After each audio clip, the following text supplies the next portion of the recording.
میرا کہنے کا مطلب صرف یہ ہے کہ آپ ضد کیوں کرتے ہیں کہ ہم تراویح جماعت سے پڑھیں گے؟ میں نے اپنی آنکھوں سے دیکھا ہے کہ مسجد نبوی میں تراویح کی نماز ہو رہی ہے اور لوگ شاپنگ کر رہے ہیں. وہاں کی حکومت نے کبھی بھی ان مسلمانوں سے نہیں کہا کہ تراویح کی جماعت ہو رہی ہے، تم بازار میں کیسے خریداری کر رہے ہو. تو جب سعودیہ عربیہ آپ کا قبلہ و کعبہ ہے تو اس کو بھی دھیان میں رکھ کر کے آپ یہ کہہ سکتے ہیں کہ بھائی ہم تراویح باجماعت نہیں پڑھیں گے. اب آتا ہے مسئلہ قرآن شریف کے پڑھنے کا. تراویح میں قرآن شریف پڑھنا ہے ہی نہیں. تراویح تو صرف 20 رکعت کو اسی طرح پڑھ لیجئے جیسے آپ ظہر کی 12 رکعت پڑھ لیتے ہیں، عصر کی 4 یا 8 پڑھ لیتے ہیں. ایسے ہی اس کو 20 پڑھنا ہے، انڈیویجول پڑھنا ہے. جماعت سے بھی پڑھ سکتے ہیں، سنت مؤکدہ ہے،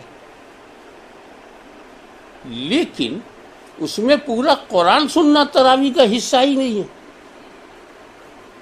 پھر آپ کی ضد ہم پورا قرآن اسی تراویح میں. تو صاحب فجر بعد قرآن پڑھنے سے کسی نے روکا ہے؟ خالی وقتوں میں قرآن کی تلاوت سے کسی نے روکا ہے؟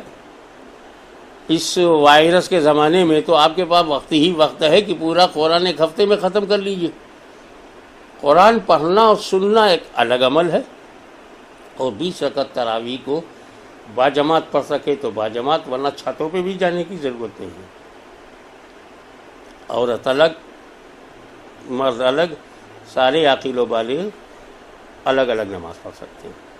کیونکہ ہمیں اس کورونا کے عذاب سے بچنے کے لیے ڈسٹینس بھی ضروری ہے. اب دھیرے دھیرے ڈسٹینس بڑھ رہا ہے. پہلے 1 فٹ تھا، 3 فٹ ہوا ہے، اب 6 فٹ ہے، ابھی 12 فٹ تک کی تحقیقات آ رہی. لا تلقوا بأیدیکم الی التہلکہ، اللہ تعالیٰ ارشاد فرماتا ہے اپنے ہاتھوں کو ہلاکت کی طرف مت لے جاؤ.